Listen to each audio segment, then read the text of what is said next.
you know, be ready for shifts, be ready for changes. And so that's why we're talking about this today. So you can be ready to attack this market and understand how to keep everybody's head cool, including your own. So let's get right into it. So preparation is the key. And what I mean by that is sitting down with your clients before before they go out and look at homes, when you're doing the buyer presentation and filling out the buyer broker forms, and sitting down with your sellers at the listing appointment and really sharing information about what kind of market we're in. So I'm serious about this, you guys. It is so beneficial to you as an agent to sit down with your clients and really explain what they might be up against, right? So, and the main reason why, if you think about it, if a buyer doesn't know what they're up against and they don't trust you, which how many people, every one of their buyers trust everything you say? No, right? It just doesn't happen. So you have to sit down and educate and prepare them in order for you to go, remember when I told you we were going to have to write multiple offers, and remember when I told you these types of things, right? So when you do that, then you build credibility with them. And they start to say, oh yeah, you did tell us that. But how many times do buyers need to learn on their own, even when you do prep them, right? I'd say 8 out of 10 times the buyers go, we're going to figure this out on our own. We don't trust any realtor that's telling us anything. Why? Why do they feel that way?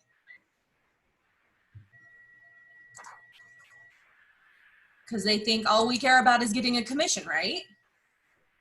Okay, so sitting down with them and saying, listen, here's the deal. If you're in, one of the things I want to remind you all of, I've had listings in the last month between 300,000 and 1.5 million. Every single one of them had multiple offers. So is it a price range that's a multiple offers thing right now? Probably not. Now, will you get multiple offers in the ultra high luxury? Probably not, but you may get a couple, right? You may get some competing and some people frustrated. On my 1.5 million, I had someone go, well, what if we had a better offer than theirs? Would you take ours? And they're, you know, that type of mentality. And so it really isn't a price range. But with that being said, what is that price range that is getting lots of multiple offers? Anything under 600,000? Does that sound about right to you guys? Go ahead, give me your comments. Anybody dealing with anything like that?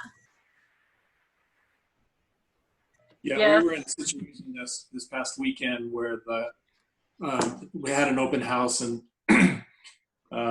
3 offers came in for that open house, or as a result of that open house. And fortunately, we got the offer. So, I mean, we got accepted, but there were 3 others. So, and that was in the price range, just $575.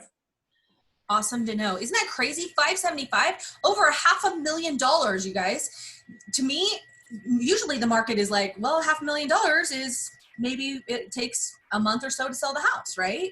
So isn't that crazy? What were you going to say, Becky? I was just going to say what he did. It doesn't really matter what the price is anymore. Yeah. Now, does anybody know why that's happening? Low inventory. Yeah.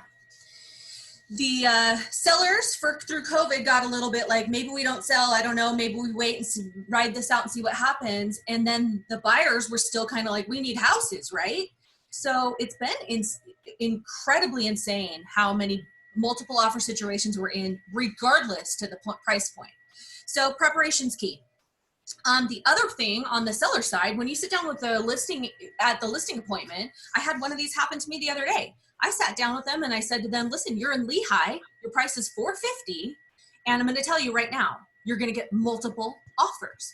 And what happened was, all of a sudden, they say to me, hey, our neighbors sold their house for $475. Are we low? And I thought, okay, let me prep this. Because guess what happens when they get multiple offers? They think you priced it low, right? So I went back to what I told them and said, okay, let me show you everything that I found. Literally, my criteria was homes with this price range in Lehigh. Yeah, I mean, this square footage price range in Lehigh. Nothing was over $440. So we already started high, and even though we got multiple offers, I knew this would happen. Do you remember when I sat down and told you that? doesn't mean that we underprice your home. So again, remember, preparation is key, even with your sellers, because then they obviously don't trust you. Now, am I going to deal with appraisal issues? Probably. I'm expecting that, right? But I already sat down and explained that to them.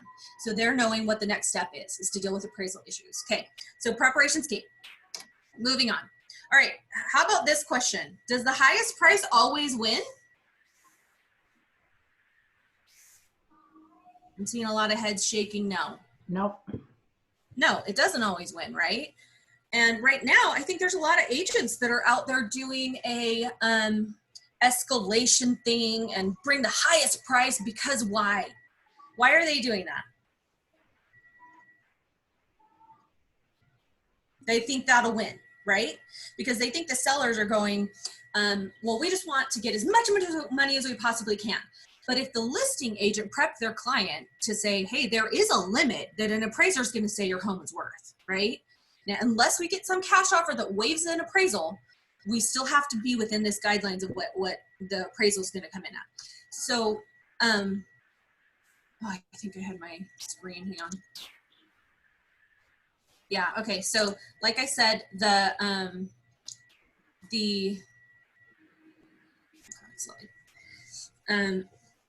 yeah, essentially the people are doing these escalation clauses. So let's talk about this escalation clause. How do you guys feel about escalation clause? I want to hear it. I like them. I've used a lot of them. Okay. You win a lot of escalation clauses. But I also educate my buyers what we're doing by making their offer stronger and going to a certain point that it's not going to be like the appraisal will never come in at that. I always recommend don't going so extremely high, but just go a little high. Good job, Crystal. Anybody else? How do you feel about escalation clauses? I don't like them. I had one experience where there were about eight offers on the same home.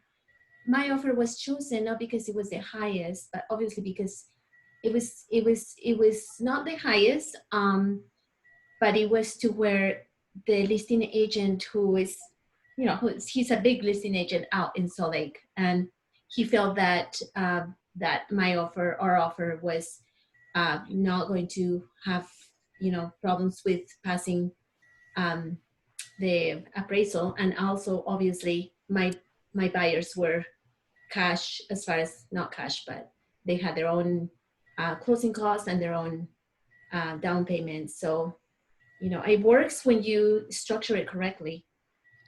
Yeah, good point. So I think the escalation clause can be beneficial if you structure it right and you come in with something that's realistic. One thing that we're seeing is people coming in with weak offers. Like, let's say the house is priced at $450 and someone comes in at $425, but we're willing to go up to $460. I believe that is a weak offer. That is a little game they're playing, right? So I don't like that.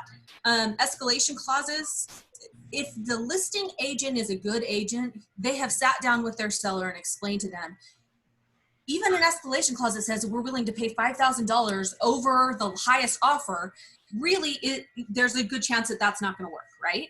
So our agents are getting a little bit more educated right now. So using that escalation clause, make sure it's realistic, like Crystal said. Make sure it's not something that's like crazy out there. We'll pay $40,000 over the highest price. Because you know what that is? That's this. That's gambling. And that's that buyer going, that's that buyer's agent saying, let's just bid this up as high as we can. And then as soon as that appraisal comes back, we'll be able to bring it back down, right? And so what happens is the seller goes, oh my goodness, I could get $40,000 over what our asking price was. That's insane. Let's go with that offer. And then they're ultimately disappointed when the appraisal comes in and it has to come back down. Now, does the seller have to bring that offer down? No, they don't. They could say, you paid that, you offered that, do you want to stay in? And the buyer goes, guess what, I'm out of here. Now you just wasted what, 20 days on off the market with this buyer that lied or gambled about how high they'd be willing to go up. So I'm going to give you some other tricks other than just the escalating clause today that are going to give you hopefully better results than this gambling thing, because most listing agents right now are getting smart. They don't like the escalation clause. So they're going to ask you, you know, they may take it in consideration, but they don't really like it. So here's 6 ways you can win. Number 1, have a clean contract. Just like Carmina just said, don't, you know, take off the home warranty, pay for your own home warranty. In multiple offer situations, I have a buyer right now. I've just told them I'd be willing to pay for your home warranty. If that's something because if they have to pay for their own closing costs, then, you know, it starts to get a little expensive as a buyer. So, you know, take those things off. No wild contingencies. It is such a tough market for a subject to sell contingency. If you are in a multiple offer situation, that is the very first offer, even if you have your house under contract, that the listing agent doesn't like. Why is that?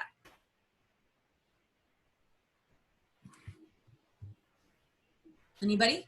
Because their house cannot ultimately sell and they'd be back at starting again. That's right. Thank you, Becky. That subject to sell form that you use literally gives you the right to back out the day of closing with no hindrances. You don't lose your earnest money. Your whole offer was subject to that house selling. And if it didn't sell the day of closing, you can back out and get your earnest money back. So why would a seller go, gosh, out of all these offers, the one with the contingency is something we consider? And so it's so hard. I have a client right now, their house is under contract, and yet they every offer we put on houses in Lehigh in the 380 range is, we don't like the contingency. We don't like the contingency. Now, how do I convince my seller to take that contingency off? I don't. I mean, you really can't, right? That's such a huge risk unless you put it in perspective with them of, listen, this is what you would be losing if you took that contingency off your earnest money. Okay? Are you willing to lose your earnest money? And that's how you communicate that to your buyers that have contingencies. It's such a tough market for contingencies. Okay, so escalation clause. We already talked about that. Use it with caution, okay? It's not something that we want you to be just throwing out there and gambling it, because it creates a relationship with the listing agent that they don't really trust your intentions. They think you're just blowing this up to win, right? To get your offer accepted and then bring it back down once the appraisal comes. Dan, I have a question. Yeah. With that contingency thing, wouldn't the seller's agent be communicating with the buyer's lender and then find out anyway that they have a property they have to sell? Okay, great question. Now, did I say not to disclose you have a house to sell? Never would I say don't disclose. Now, on the RECSI, it says, do you have a house to sell? Yes. Okay. But we're willing to put our earnest money at risk and not have a contingency. Okay. So and again, I'm not even recommending that. That's a tough place to be. But if you have a buyer that has a contingency, again, like I have a buyer, we've written 6 offers, not gotten any one of them with a contingency. Okay. So, no, disclose. Okay. So close on their terms, find out what they need. We're going to talk a little bit about this later, but again, picking up the phone, I'm telling you, is the most important thing you could do. On all my listings that I've had multiple offers on, I'm telling you, out of 5 offers, 1 agent picked up the phone and called me first and said, what is the most important thing to your seller? Tell me what they're looking for. How would they feel about a contingency? How would this, would it look like if we did this? That to me was, you are invested in getting your clients to offer accepted. Now, whether or not my clients accept it is, who knows? But I think that is the very best thing you can do if you represent a client that is in a multiple offer situation. Pick up that phone, call that listing agent. Okay, close on their terms. What do they need? Do they want to rent back? What is it? Tell me. We are willing to make our offer as make it exactly what the seller wants. Okay, so again, talk with the listing agent. Include a letter. We're going to talk about this again a little bit later, but watch fair housing. But you can do some creepy things in research, right? You can literally look somebody up on Facebook and go, ooh, they like the Utes. So in my letter, I'm going to say, guess what? We are huge Utes fans. We are so excited to buy your home. Maybe all of a sudden they really love you, okay? Like, oh, I really like these Utes fans. Maybe it's so important to them, right? You can be a little bit creepy and do some research. But we're going to talk. Go ahead. Did someone have a question? Okay. I did have a comment, Jen. When I write, can you hear me? Yeah. Okay, when I write, the last time I wrote an escalation offer, I submitted comparables because my buyer was so excited and she was like, oh, let's, because they had, they were pre-qualified for way over what they were asking, but there were other offers on the table. So I submitted comparables to the listing agent saying, this is why we'll go to this price, so that she knows that she better study the offers on the table and not go for the highest one, but go for what, the comparables would support, in case she hasn't done that, right? In case she doesn't. So I submitted my comparables with my escalating offer saying, this is up to this much we're gonna pay because of these comparables. And that we got the offer, we got the offer accepted. So yeah, that's a great idea. As long as you're not trying to make the listing agent feel like they didn't do their job, right? Be careful with that. Right. But right. That's a great idea. If you can say, hey, guess what? We believe that, like you're saying, Carmina, we believe the price will come up a little more. Here's my comps that prove that. And therefore, our escalation clause isn't just a gambling game, right? Correct. So good job, Carmina. I love that. Okay, so next one is waive some contingencies. Now, again, huge risk. Do we want to put our clients in these risks? Not really, right? But if we educate them to what this risk means, maybe they will come up with that and say, you know what, let's waive the appraisal. Let's waive the home inspection. We have $100,000 down. So if you do your comps and you feel really good about it and the appraisal comes in, $5,000 low, maybe we'd be okay with that. Now get educate. Don't just tell them to waive these contingencies. Explain to them what the risks are if they do, okay? All right, we're gonna move on. So bring your strong offer up front. Right now in this market, it is ridiculous to bring a low offer and see what happens. It's ridiculous. So unless they don't have any other offers coming in, sure, take the risk. But guess what happened the other day? Somebody said they didn't have an offer coming in, and then as soon as by the response deadline, they did. Now all of a sudden that first offer looks ridiculous. And some sellers don't have to do the multiple offer addendum. They don't have to say, guess what, we have multiple offers, we're gonna do highest and best. They don't have to do that. They can legitimately now say, well, this other one that came in full price looks way better than this one. Let's just accept it and go under contract. And that's what happened with some of my sellers. They didn't even do the highest and best. They just said, we like that one, let's go with it.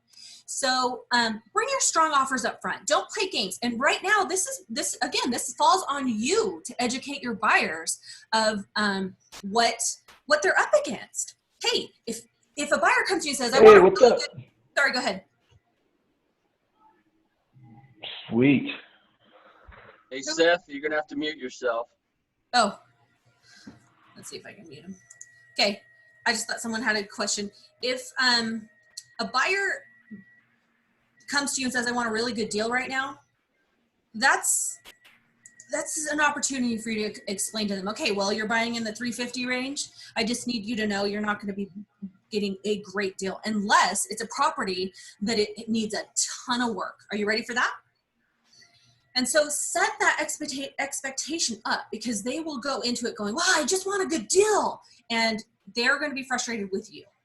I had a client like that earlier on in the spring that said, this is ridiculous. I hate how much people are paying over asking price. And I'm so frustrated with this. And I had to sit him down and say, hey, listen, all projections for the next 5 years look like values are going to continue to go up. So you may think you're overpaying right now, but I promise you in 5 years, you're going to look back and go, oh, okay, at least our value went up. At least we're not under, we're not below, right? We're not negative.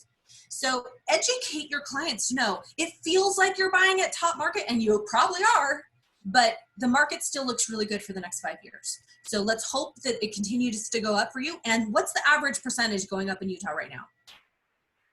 Average is 8%, average across the state. So just tell them to do the math. What's 8% of 450 in 5 years? Do you feel comfortable now? So do some education with your clients, okay? So strong offers up front. Having a ROCKSTAR lender can make all the difference. And again, this goes back to your buyer consultation. When you sit down with them and they say, hey, we got an uncle's, cousin's, neighbor's friend that is our lender. And you go, who is it? What's their name? And you've never heard of that lender before. I want you to have this conversation right there. I want you to go, listen, you're in a price range or in a market that is multiple offers. And what that means is we need a lender that's willing to pick up the phone as soon as we submitted an offer and willing to call that listing agent and say, hey, you got my pre-qualification letter, my pre-approval letter. I want you to understand a couple things about my client and explain your loan. Even if you have a contingency or things like that, having a ROCKSTAR lender like that will make all the difference. I've had lenders that have called the listing agent and I won the bid because they just felt so much better about it, right? They just get a letter nowadays. How can they really trust a letter? How many clients have you had that had a letter and still backed out based on financing? A lot, right? So we have to remember that having a team, somebody that's willing to go to battle with you, like a lender, is going to help your offers in multiple offer situations. So I want you to sit down and tell your clients, hey, listen, would you be open to talking to one of the 3 lenders that I could recommend to you right now that I know would be willing to do this during multiple offer situations? And if they say no, nope, we are using our friend, no way, whatever, then you say, okay, this may be what makes or breaks the deal. I need you to understand that, okay? So when you set that expectation up front, at least it takes it off of you. They're not looking at you going, well, how come our loan didn't go through, right? You need to take that responsibility off of your plate. So get a great lender when you're in this market. Sorry. Okay, so again, we're going to talk about communication. Now, do you have to tell any agents that you have multiple offers when they call? Do you have any offers? Do you have to tell them? It is not required to tell them. Now, sorry, did you want to say something, Carmina? You're on mute. Only if the seller wants us to, right? Correct. Okay. That is the caveat. So what does the seller want you to disclose? Now, if the seller asks you to lie and say you have multiple offers, can you do that? No, you cannot. So if the seller says, tell them we've got extra offers, you have to say something along the lines of, listen, we can't be dishonest. That would put me in a place where I could lose my license. But, we can just tell them that we're willing to wait for more offers. Okay. So you just tell me how you want me to respond to these clients, and you let your seller tell you. I have a question. Let's see. I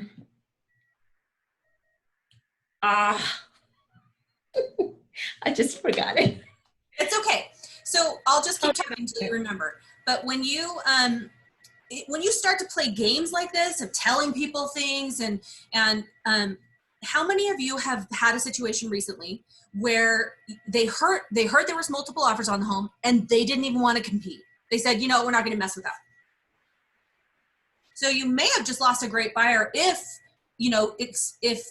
disclosing that was not something your client wanted you to. So be very careful. It is not your responsibility to tell. Do you have other offers? Say, I'll ask my seller what he wants me to let you know, and we'll get back with you. But if you'd like to bring an offer, we'd love to see that. Okay. Now be careful what you divulge about offers. Again, hey, what offers do you have? Are they higher than asking price? Or again, are you allowed to say that?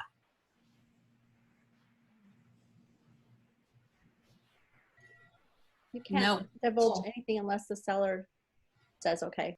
Right. So sometimes as realtors, we seem to think we have to prove our value to our clients, and I'm going to get them top dollar. So I'm going to do all this awesome negotiation and tell people, hey, we've got offers over asking price, and that's going to bring in higher offers. What if you hurt your seller by doing that? Is there a chance that you could hurt your seller by doing that? Yes, there is. Again, it could be somebody that goes, well, we're only qualified up to 450, so we won't even compete then. And really, you didn't have offers over asking price. Or maybe those offers were just, again, gamblers that were willing to bring it back down. And you just lost a very qualified, great buyer. So be very careful what you disclose, okay? I just remember my question, Jen. Yeah. So our offer won, right? And it was a multiple offer.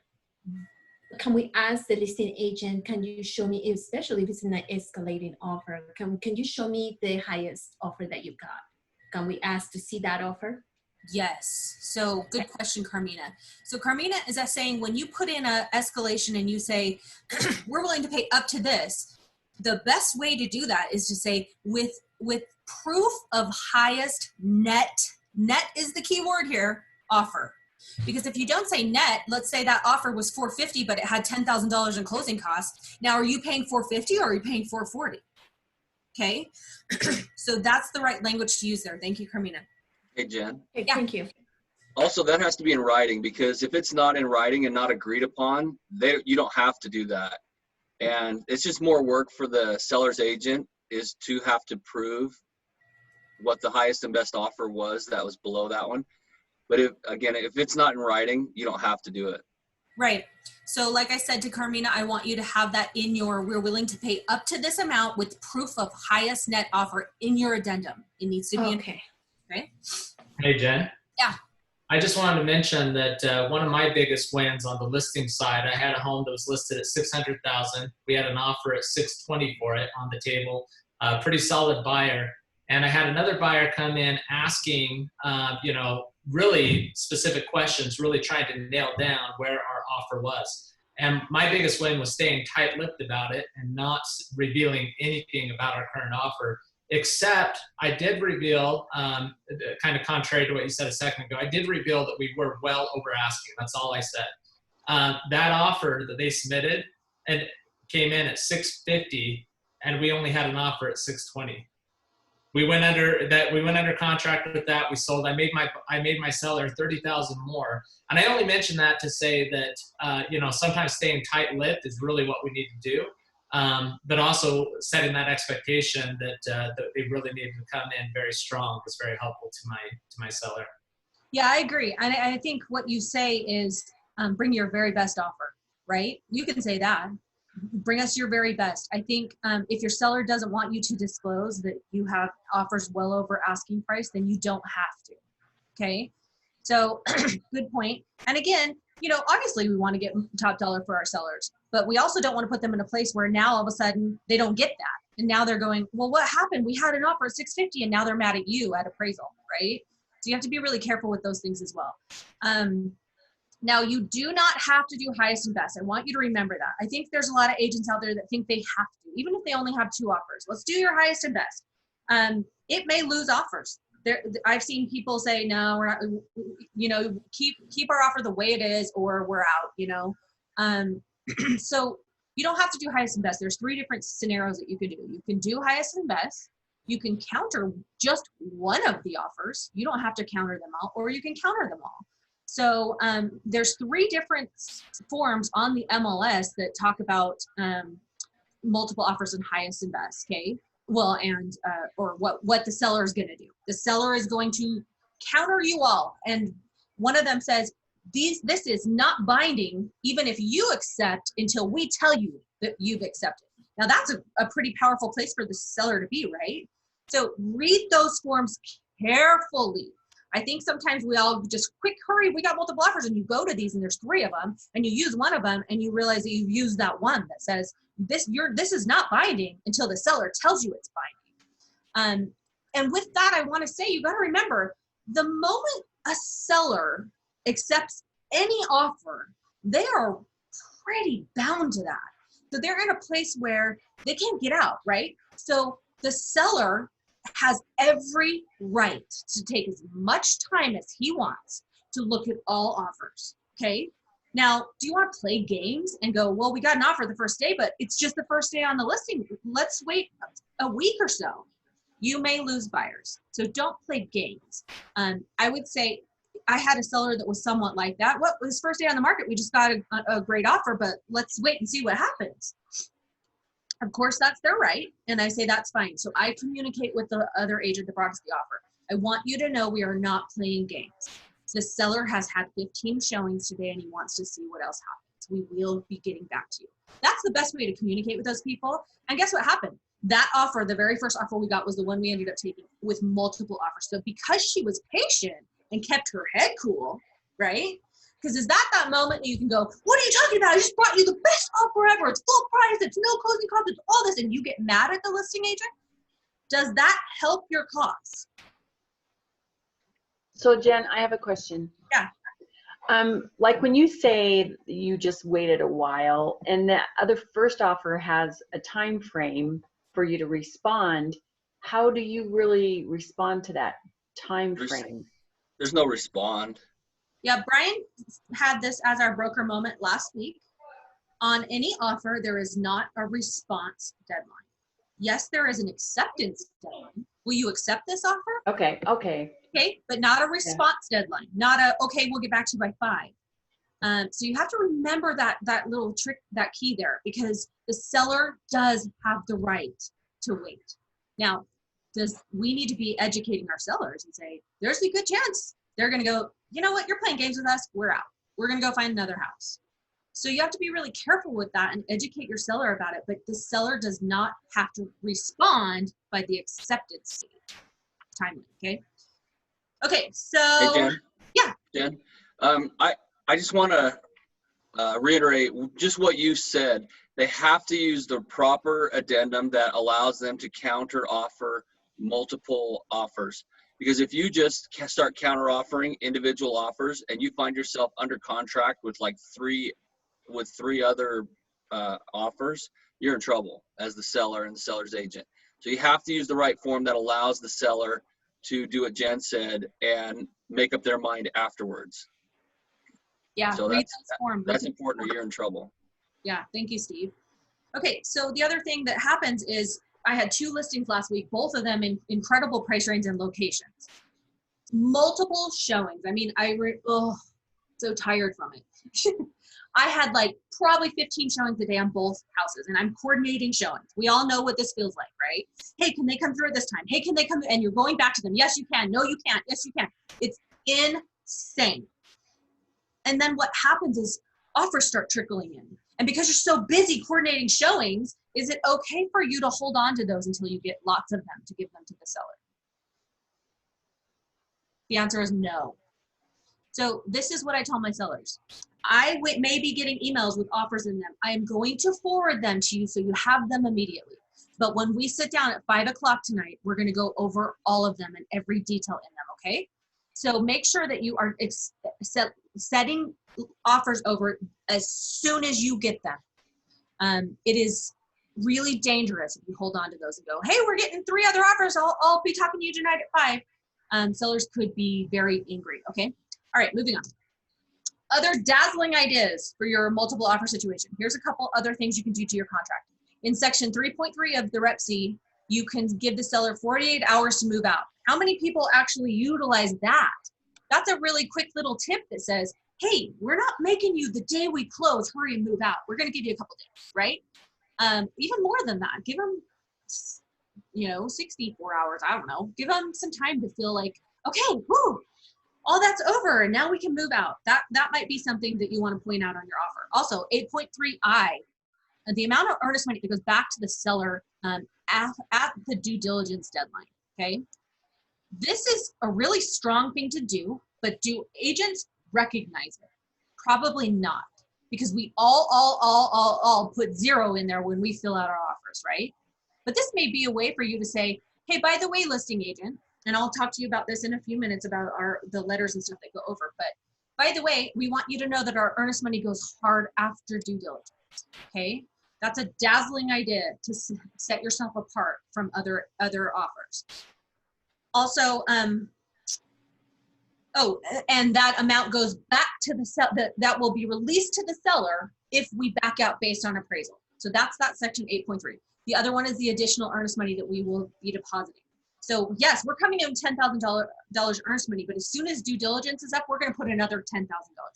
If they have $100,000 down payment and they're really feel like a strong buyer and they're not thinking their appraisal or anything's going to cause any issues, what's the risk, right? Putting more earnest money down. So proving we are that serious about your home. Does everybody remember where earnest money came from? The Indians that, crossed the plains, they brought bags of money and said, this is how serious we are about buying the land, but we don't have all the money. That's what earnest money is. So remember, when you put earnest money on a contract, that says, this is how serious we are, okay? So we're gonna move on. Did I just mute myself? No, okay. Okay, so on the seller side, I want all of you to have a multiple offer spreadsheet. Now, I've had agents ask me, can I have a copy of yours? And it's like, really? It's just a spreadsheet. Like, you can put whatever you want in it. But I make mine say, who's the agent? Because I want to you know, be able to, in my mind, distinguish, oh yeah, Charles Fitzgerald's offer was this. And oh yeah, Mandy Ball's was this. So I put that in, I put the price of the offer. This is just a mock scenario, so there's no names that are gonna hurt anybody. I put the earnest money in. So as you look at them like this, can you see how the seller can go, oh, well, that one sure stands out better than the other one? Because when they're looking at a real estate purchase contract, it's like Chinese to them. They're going, I don't really know. I don't know. What can you tell us what this means, right? But when you put it in a spreadsheet like this helps them really look it over.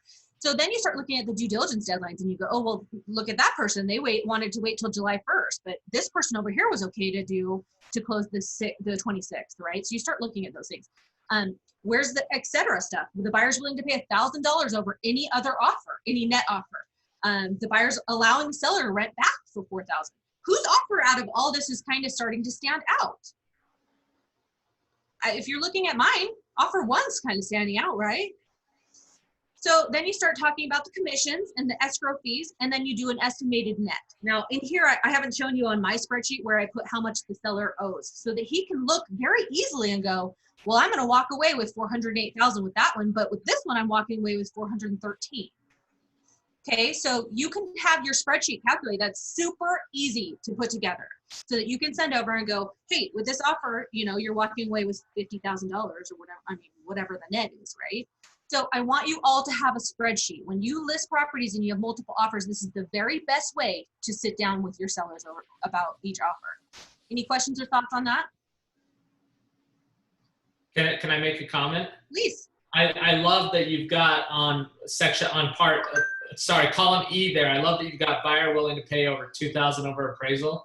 I found that can be extremely effective, especially in today's environment, where, you know, one of the things that sellers are nervous about and selling agents are nervous about is whether it's going to appraise. So I think that definitely, in my opinion, as representing the seller, that would definitely strengthen offer number 4 for me.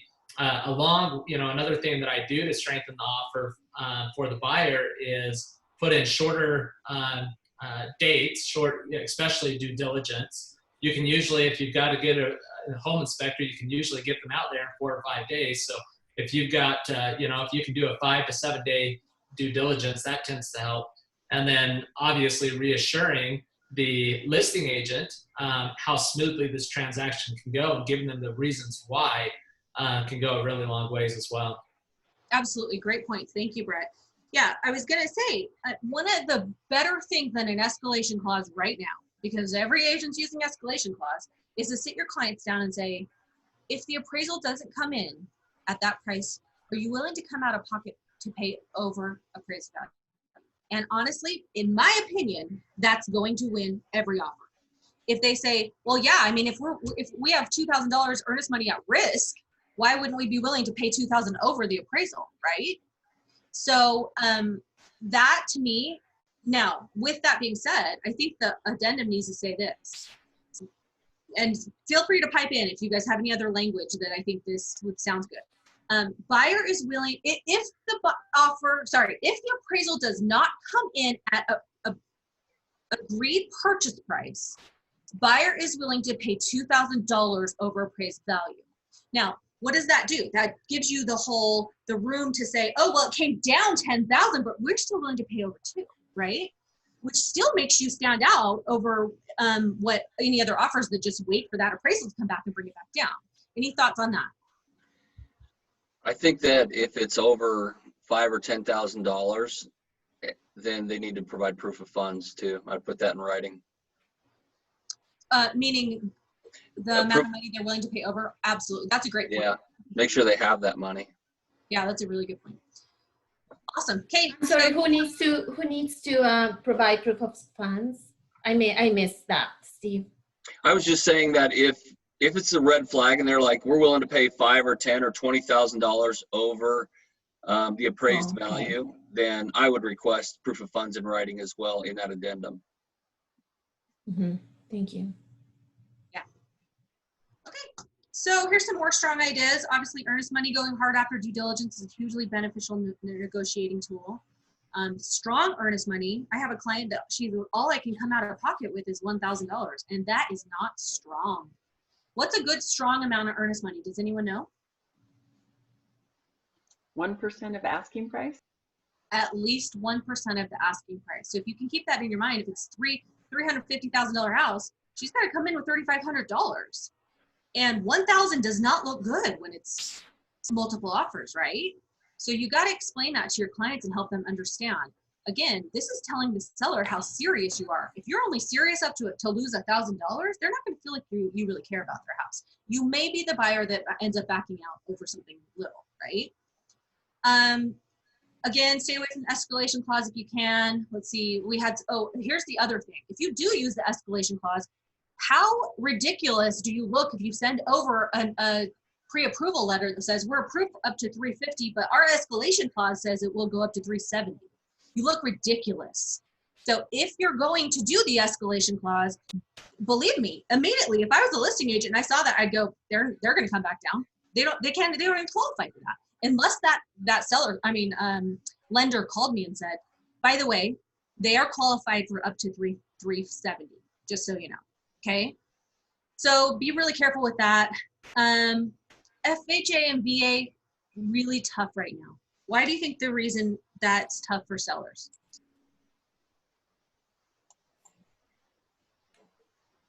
Well, they're limited on what they can do. Appraisals. Yep. A lot of reasons, right? So FHA addendum, now don't put anything in there that says we're willing to do an escalation clause, but if there's any repairs, the seller's got to pay $500 towards it. I mean, that just looks weak, right? So if you have to go FHA, you might want to put all zeros in that and explain to your clients if the FHA appraiser comes in and says there needs to be a repair, you may be coming out of pocket to pay for repairs on a house you don't own. So are you ready for that? Because that could be your reality. VA, it takes a little bit longer, right? So we're looking at, as a listing agent, we're looking at things going, well, gosh, I don't really love it there, VA, FHA. Unless that lender called me and said, hey, guess what? I knock it out of the park with VA loans, we'll get it done in 2 weeks. Then I'd be, oh, okay. Maybe we'll consider that one. So just, those are a little bit weak. No situation is ever the same, so ask a lot of questions. Okay, let's talk about letters. Ugh, letters, they give me headaches. I will tell you, as your broker, I never forward on letters to my sellers. Never. I don't even consider it. And here's the reason why. Let's just do this. What are the 7 protected classes for fair housing? Can someone spout those off without Googling them?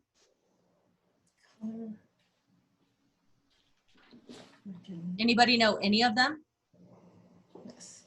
Race, religion, sex, familial status, ethnicity. Mm-hmm. Okay, you all did really good. You got 6 of them. The last one is disability. So does anyone know what the fine is if you violate fair housing? $10,000. $10,000. Per incident. Per incident. Okay. Okay, so I can't express enough how dangerous letters are with offers. Look at this picture. What's the first thing you draw a conclusion of on this picture? Single mom.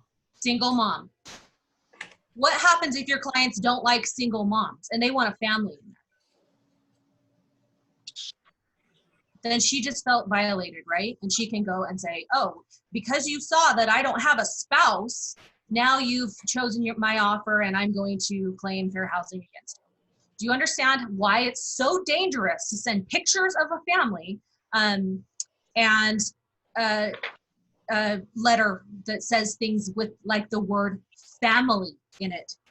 That is one of the protected classes, familial status. So if you say, hey, this home is perfect for their family, they want to grow a family, we're so excited, you just violated fair housing. So if you're not afraid of that $10,000 fee, go right ahead and do it. But I will tell you, as your broker, I would never forward a letter on. We have some misconceptions that people think that you should the rule is that you should always forward everything that you get onto your seller. That is not true. The rule is if you get any offers that you are to forward that to your seller, not any letters, okay? Now, with that being said, can you write some letters that are fair, that are okay? Yes, you can. Here's the one that I send, and I've sent this out to all of our agents. Hi, here's our super clean offer, and here's what I do. I legitimately break down in the first paragraph the most important parts of my offer. Please pass this on letter to your clients. It's full price, no closing costs, no home warranty, $1,000 to the seller at due diligence. Okay, so I break that down right up front. Let me talk about my client really quick. She's a strong buyer. Am I talking about her as a person that's a protected class? No. I'm talking about her as a strong buyer. She's very excited about this home because it's in a good location and she likes the floor plan. Not because it works for her family, right? It's perfect for her needs. She can tell the sellers is taking great care of the home and she continues that through the life of her ownership. You will see that Erica has a house to sell. We listed at 385 in Sandy, but we are under contract. See how I highlighted that? We are scheduled to close on July 1st. Our offer proposes a July 1st closing so that our seller doesn't have to pay another home payment. You see the things I'm highlighting in my letter? Our lender. Let's talk about my lender. She's pre-approved for a conventional loan with Lane. I've done 20 successful transactions with Lane. Does that make the listing agent feel good? That I know who the lender is? Totally. He has a guarantee. He guarantees his pre-approval, meaning that if she backs out based on loan, he's going to pay you, the listing agent, $5,000. I like the guarantees. If you can find a lender that has a guarantee, what does that not make your offer stronger? The next thing, working with us, we're dedicated to win-win transactions. The agent knew me. As Jimmy knows, I'm a good agent. I communicate very well. Erica, Klein, and I are motivated to make this a smooth transaction for everybody, and we intend to close. Using language like that makes them feel a little bit better, right? None of us know what we're going into when we get offers. They may back out in a week. But when we say things like that, it makes them feel a little bit better. Let us know if you need any more information. Did I send a picture of my client? No. Did I talk about her family? No. Did I talk about her national origin? She's actually Hispanic. Did I talk about that? No. Okay, so this is why I need you all to please don't tell your clients to write a letter and send a picture. Please don't do that. Can I ask a question? Go ahead. So in there you say we intend to close, and that's always great, and we all want to hear that, but wonder, have you gotten that absolute confirmation from your buyer? And wonder if she does change her mind, how do you explain to the agent then when they say, hey, how did this fall apart? Well, I didn't say we are going to close. I said we intend to, right? How dangerous is the word intention? We all have great intentions. We're writing an offer, right? So we intend to close this. Now, I've already prepped my buyer for, hey, this is what you're up against with multiple offers. Now, are you going to jerk a seller around? Are you going to just throw offers around and then say, oh, I'm backing out? No. I've already prepped my client. Hopefully that statement helps them know, listen, I've got my buyer in a place where she understands that, for one, the inventory is limited out there. So she may be able to look over. Did I say she's going to look over any flaws in the house? She's going to, waive a contingency? No. Our intention is to close this loan. So, and most of the agents that know me know who they're working with. They know that I prep my clients that way. I do the education. They know what they're up against so that they trust them. Hey, she's a great agent. She actually educates her clients. So I feel good about that, okay? It's not me saying we are going to close, guaranteed. I'm not saying that. Just we intend to close this. I think most people that write an offer intend to close until something comes up, right? Okay, so again, I want you to keep calm under pressure. Again, the other day we had an agent that was so frustrated that a listing agent said, oh, we just got your offer, but it's the first day on the market and it's a townhome in Highland. We just want to see what comes in. And that buyer's agent blew up at her and said, I can't believe you're not looking at my offer. When that agent has an opportunity to find out, here's my best advice of this, you guys, don't blow up. Say this, oh, I totally understand it. And guess what? We will still be here when you get other multiple offers, and we will still be very interested in the home and hope that we can have a great transaction. What do you think that does to the listing agent? oh, well, she handled that really, she was really calm and cool-headed about this. So I would love to work with that agent, right? You're creating a relationship. You're creating something with that agent that makes them feel like, well, at least I don't have to deal with a jerk the whole time. Do you think that when her clients might have picked that agent's offer that she was going, great, I get to work with a hothead that blew up at me? Probably, right? So going into it, not liking the scenario, keep a calm head during this. It's so frustrating, you guys. And we write multiple offers and it's your poor clients are going, why can't we get this? Why can't we get this? Take time to educate them and keep a calm head. I'm promising you that will probably give you a better result of getting your offer accepted than having blow-ups with the listing agent. Okay, so overview. Here's one of the other things I say to my clients. I just ask this question. When we put an offer in, if there was one thing that the offer that won this bid did that you'd be willing to do, what would that be? For instance, if that offer was willing to pay for their own home warranty, would you be so mad when you found out you didn't get the offer? And would you be saying to me, I would have been willing to do that? That's the question I ask my buyers.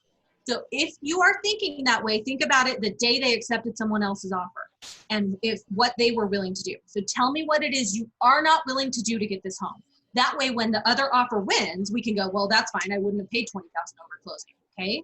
So asking that question helps get their mind in that place of what else would I have done to get this home? Because how many of you have seen buyers that are like, I love this home. I want this home so bad. This is the one for me. And yet, but we want to put in an offer $5,000 low. And you're going, are you kidding me? You don't even sound like you want this home in this market. Let me explain to you. What if someone was willing to pay the full price? Are you going to be offended that you didn't get the house because they were willing to pay $5,000 and you weren't? Oh yeah, I'd be ticked off, right? Okay, well then you might want to bring your strongest offer up front. So ask that question. Sellers, be prepared for chaos. Be prepared for fickle buyers. How many buyers do you think are out there putting multiple offers on properties? Multiple. Of course, none of Presidio agents are doing that because that's in a gray area of telling your buyers, let's just put offers on 4 homes. That's in a gray area. We don't like doing that, okay? But what's happening is people are still looking at a bunch of homes and they're putting offers to see, well, we're in a multiple situation. Let's see what happens. And then, oh, we got that one, but we actually really liked the other one we saw last night. So pull that offer off.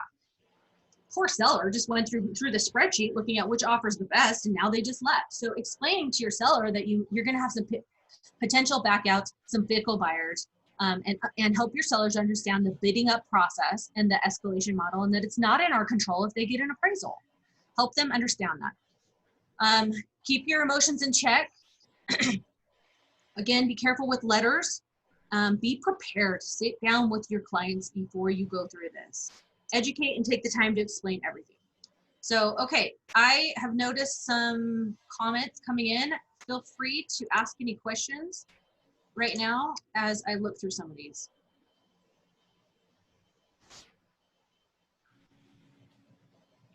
Anybody have any scenarios or thoughts or anything that's happened with some multiple offers? Hey Jen, I didn't have anything with multiple offers. I haven't had any, but I just took Cheryl No's class last week on the SRS, the national class. And she said it's an automatic violation if you use a picture because it does show race, no matter what the color. Thank you. Because I have had several agents say they went to that class and that it was okay to send that. And I said, that is wrong. That is wrong. It is not okay to send pictures. With what's recently happening in our world right now with the George Floyd stuff, we had an agent the other day that got an offer with a picture of a black couple. Do you think that couple would have felt like if they didn't get the home that it had something to do with their race? I think so. So I think it's so risky that you don't want to do it. Do not pass letters on, do not pass pictures on. Okay, so let's see. I think the only thing that I would add to that is you need to respond back to the agent and say, I'm not passing this on. I mean, being very clear.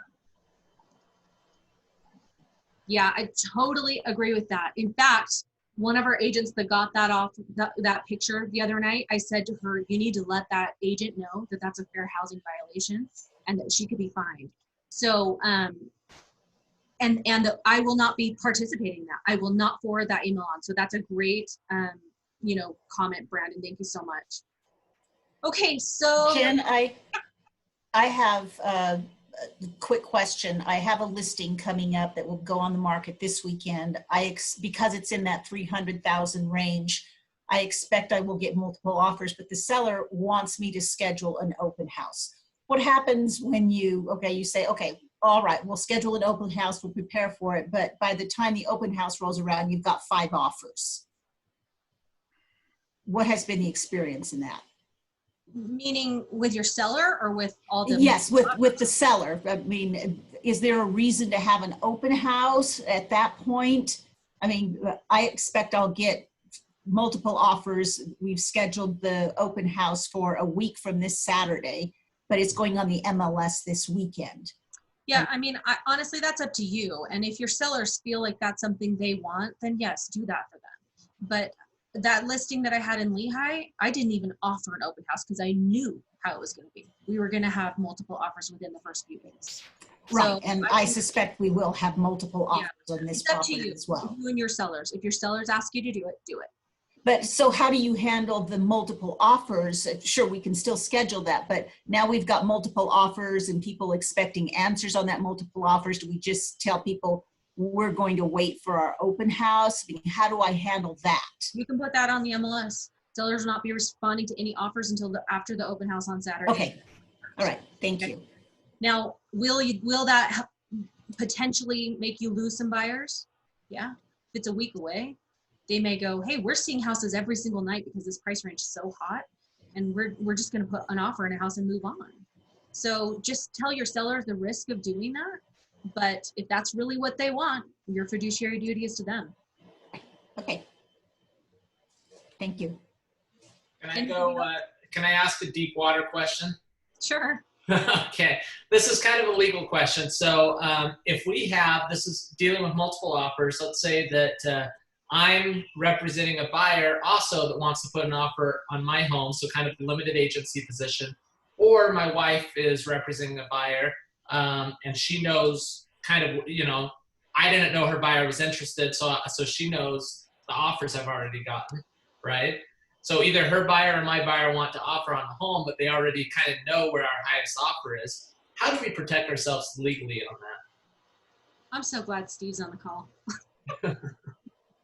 Okay, let me make sure I understand this. You represent a buyer, and then your wife represents a buyer, and both separate buyers are interested in the same listing. Well, I'm kind of asking either or. Either I represent a buyer and they want to put an offer on my listing where I already have multiple offers, or she has a buyer that comes along and she already knows where my highest offer is. Yeah, oh man, that's trouble there. Okay, so let's take them one at a time, right? Okay. So pick your first scenario and let's go over it. Okay, let's just say that my buyer wants to offer on my home, or I have a buyer that's unrepresented at the open house and they say, hey, we want to put an offer on this home, but I'm in a multiple offer situation. It's easy for me to make sure their offer wins, right? Or easier anyway. Sure. So let's say you have the listing and you have a buyer as well. What we recommend is you do use the unrepresented buyer form and let them know, hey, my first fiduciary is to the listing and we're going to make sure it all works out, but we're going to do the unrepresented buyer form so that you're covered in that regard, right? Right. Now, but you have to, I'll say, but if you do want representation, you're going to need to get your own agent, another agent, right? And I would not get your wife on that one, right? Because you're not outside of arm's length of the transaction with your spouse. Okay. So, and then let's look at your other scenario. Tell me it again. Yeah, the other scenario is she brings her own buyer to my open house, and but maybe, before I knew her buyer was interested, she saw kind of what my offers were coming in at. Yeah. So again, she has an advantage over the other agents and buyers, and she also has insider knowledge on your listing, right? Again, I would go the exact same route and have them, she cannot say anything to them. As soon as she does, and it'll either tick the seller off or it's going to tick off another agent that they find out that you guys were married and that you colluded that way, right? either way, it's all ugly and nothing's gonna come out of that. I would, again, do unrepresented buyer. Hopefully she hadn't said anything, right? So it just depends on what you guys say. And so you gotta be very careful on talking to your spouse even, or your team partner about your own listings. If there's a possibility that they could come in with a buyer, you've got to be very careful. And then you'll all of a sudden have to break your agency with them and have them be unrepresented or represented by somebody else, just to protect yourself and your client. I had a multiple offer situation the other day, and on one of my listings, and a buyer emailed me and said, "We're not represented. Can you help us with this?" And I think that's their tactic right now to win the bid, thinking that I get greedy and say, "Ooh, I'll make both sides of the commission." And I flat out said to him, "You'll have to get yourself another agent at this point. I have multiple offers." And that's fair, right? The amount of commission that I'd make is never worth the amount of time I'd spend in prison. Never, right? So it's like, hey, get yourself an agent. I'd love to see an offer. I can't even take you through the home. I wouldn't even do the procuring clause on that at that point. Okay, anybody got any other offers? Oh, Becky's talking, but you're on mute.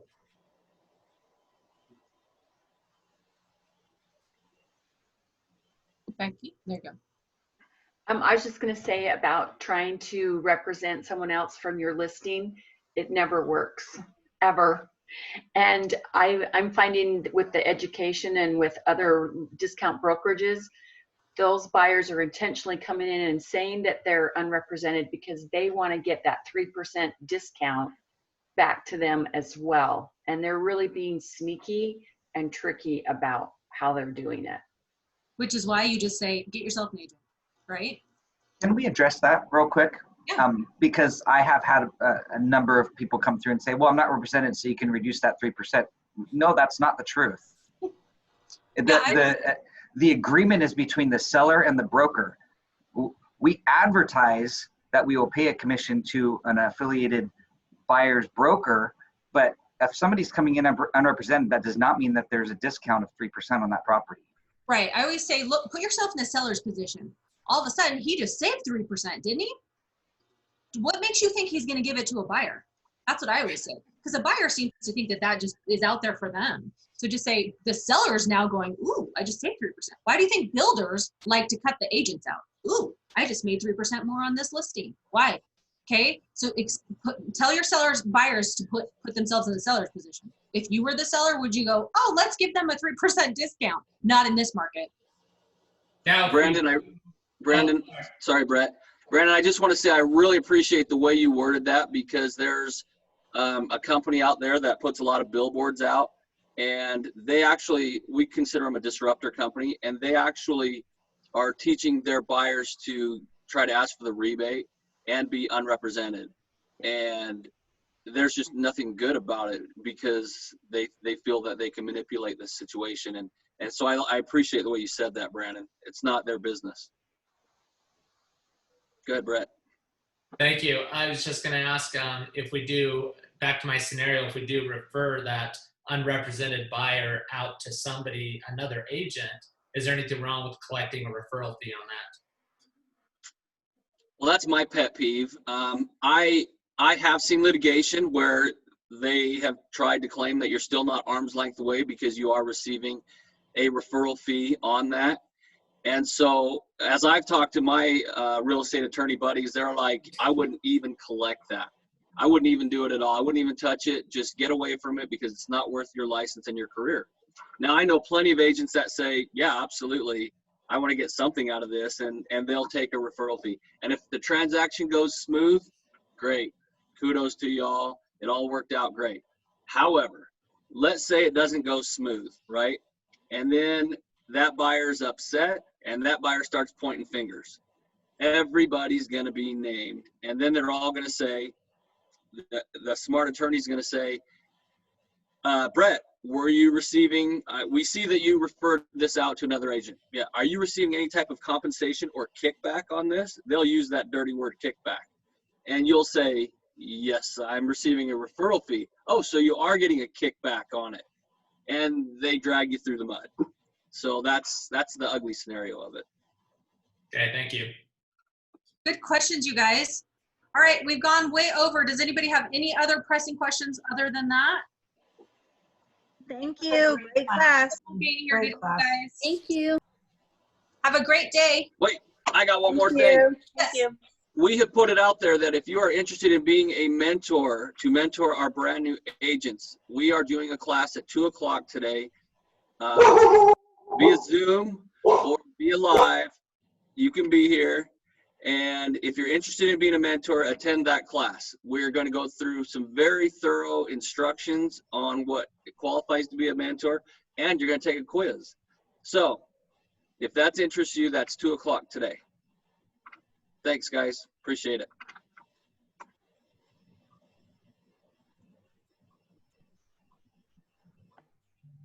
Bye, guys. Thanks for coming. See ya. Thanks for attending, Brian. Yeah. I was incognito most of the time. It just said Presidio admin, I think. Underneath an alias. Checking up on us, are you? Quality control. Yeah, got to make sure everybody's keeping the rules. Okay. Bye, guys.